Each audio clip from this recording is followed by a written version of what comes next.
नमस्कार साथियों, मैं अमित प्रजापति एक बार फिर से स्वागत करता हूं टीकेडी एजुकेशन के इस प्लेटफॉर्म पर।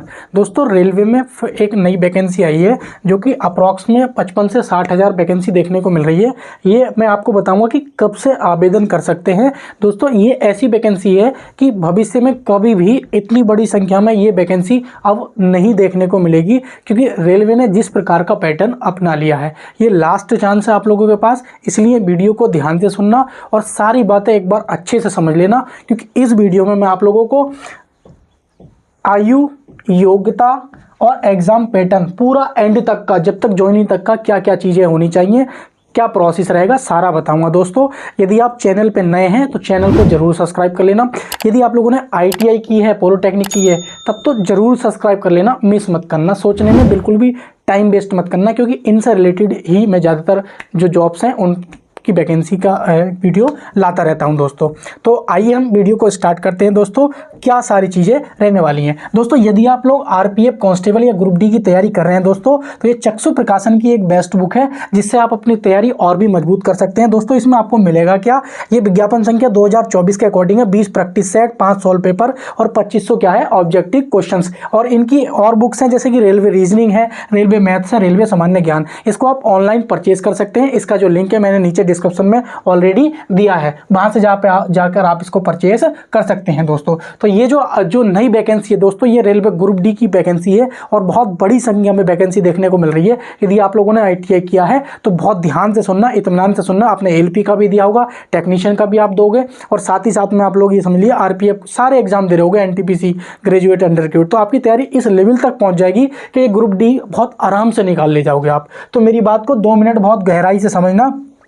और जिन लोगों ने ITI नहीं की है, क्योंकि उनकी भी कुछ पोस्ट देखने को मिलेंगी, इसलिए वो भी क्या है थोड़ा सा ध्यान से समझे। उनकी 20% पोस्ट ही देखने को मिलेंगी, सारा बताऊंगा मैं। तो अगर जनरल के बच्चा है, जनरल का कोई बच्चा है, तो 18 से क्या है 30 वर्ष क्या है एज होनी चाहिए। अब अगर OBC का बच्चा है तो 18 से 33 होनी चाहिए। अगर SC ST का है तो उसकी कितनी होनी चाहिए, उसकी भी कितनी होनी चाहिए, 18 से 33 होनी चाहिए। साथ ही साथ में अगर SC ST का है तो ये 18 से 35 होनी चाहिए। ये क्या है, हमारे टाइपिस्ट ने गलती कर दी है। तो OBC की कितनी है, 18 से 33, और SC ST की 18 से 35। तो OBC वालों को 3 साल और SC ST वालों को 5 साल की छूट मिलती है। दोस्तों, 3 साल की अतिरिक्त छूट मिलेगी, तो इनकी जो बन जाएगी वो 18 से कितनी हो जाएगी, 33 हो जाएगी, और इनकी 18 से कितनी हो जाएगी, 36 हो जाएगी, और इनकी 18 से कितनी हो जाएगी, 38 हो जाएगी। तो अगर जनरल वाला है तो 18 से 33, ये एक बार छूट मिलेगी 3 साल की। 3 साल की क्या है, ये अतिरिक्त केवल एक बार छूट मिलेगी। बाकी जब जब हर साल वैकेंसी आएगी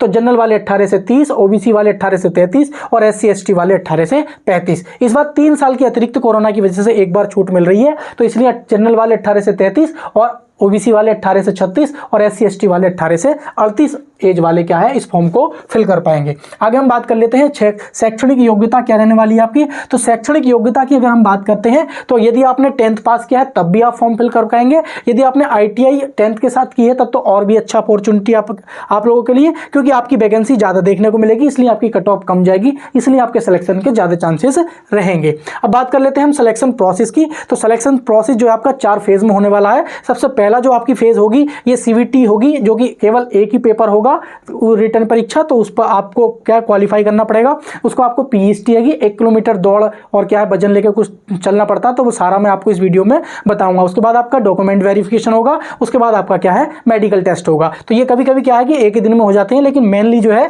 ये अलग अलग डे में क्या होता है, इनके बीच में गैप काफी मिलता है, आपको प्रिपरेशन तक करने का पूरा गैप मिल जाता है, टाइम मिल जाता है, आप अपना फिजिकल को तैयार कर सकते हैं। दोस्तों, तो सबसे पहले हम बात कर लेते हैं कि आपका जो रिटर्न होगा उसमें क्या क्या पूछा जाएगा। तो रिटर्न में अगर हम बात कर लेते हैं, सबसे पहले आपके जनरल साइंस के आपके कितने 25 क्वेश्चन पूछे जाएंगे। अगर हम बात करें मैथ के तो मैथ के आपके 25 क्वेश्चन पूछे जाएंगे। जनरल साइंस के अगर आप पूछते हैं तो 30 क्वेश्चन पूछे जाएंगे। अगर जनरल GS और क्या कहते हैं करंट अफेयर्स के आपके कितने हैं 20 क्वेश्चन पूछे जाएंगे। तो टोटल आपके ये 100 क्वेश्चन रहने वाले हैं और आपको टाइम 90 मिनट मिलेगा, और 1/3 की क्या है इसमें माइनस मार्किंग रहती है। तो ये बात आप थोड़ा ध्यान रखेंगे। इसमें जो माइनस मार्किंग रहती है वो 1/3 की रहती है। टाइम जो रहता है 90 मिनट रहता है, क्वेश्चन की जो संख्या रहती है वो 100 रहती है। उसके बाद आप करोगे PST की तैयारी, इनकी दौड़। तो दौड़ में क्या आएगा, सबसे पहले मेल में देख लेंगे मेल में सबसे पहले आपको दिया जाएगा, सबसे पहले जब आप दौड़ के लिए ग्राउंड में जाओगे तो 35 किलो वजन का एक बोरा रेत का होगा, वो आपको क्या है कितने 35 किलो वजन का एक बोरा होगा, जो क्या है बिना नीचे गिराए, आपको बिना नीचे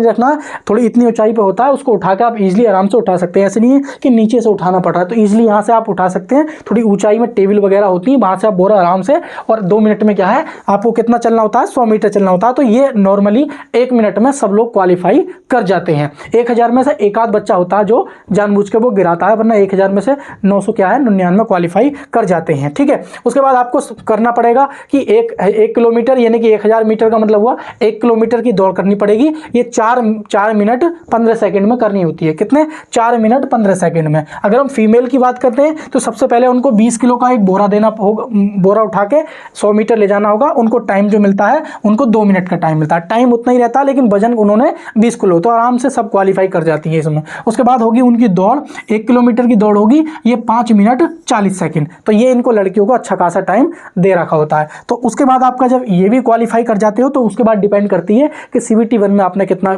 मार्क्स किया था, उसी के अकॉर्डिंग फाइनल कट ऑफ बनती है, क्योंकि कुछ थोड़ी सी बढ़ती है दोस्तों। तो ये थी रेलवे ग्रुप डी के बारे में जानकारी। आपकी जो ये वैकेंसी है दोस्तों कब आएगी ये मैं बता देता हूँ, आप कब से क्या है इसमें ये है आवेदन कर पाएंगे दोस्तों। तो आप आवेदन जो करोगे दोस्तों 30 नवंबर तो नहीं कह रहा मैं, लेकिन जैसे ही 29 नवंबर को ALP के एग्ज़ाम ये हमारे फिनिश हुए हैं, जस्ट उसके बाद आपको क्या है ये ग्रुप डी का जो एम्प्लॉयमेंट नोटिस देखने को मिल जाएगा, और 15 दिसंबर से पहले आपका क्या है नोटिस आ जाएगा कि आपकी क्या है इस दिन से क्या है ऑनलाइन शुरू हो जाएगी। तो दोस्तों लगभग 10 जनवरी के तक आपकी ऑनलाइन चलने वाली है, और उसके ठीक 2.5 दिन या 2.5 महीने या 3 महीने यानी कि 90 दिन का अप्रॉक्स आपको बीच में गैप मिलेगा, उसके बाद आपका एग्जाम हो जाएगा। तो अप्रॉक्स में आपके पास 5 महीने आप मान सकते हैं। अपनी तैयारी आज ही से आप शुरू कर सकते हैं, यदि आप लोगों ने ITI की है या नॉन ITI वाले हैं वो भी अपनी तैयारी को मजबूत कर सकते हैं, यदि आप रेलवे में जाना चाहते हैं, क्योंकि रेलवे में बहुत अच्छा खासा प्रमोशन होता है। यदि आप ग्रुप डी भी बन गए तो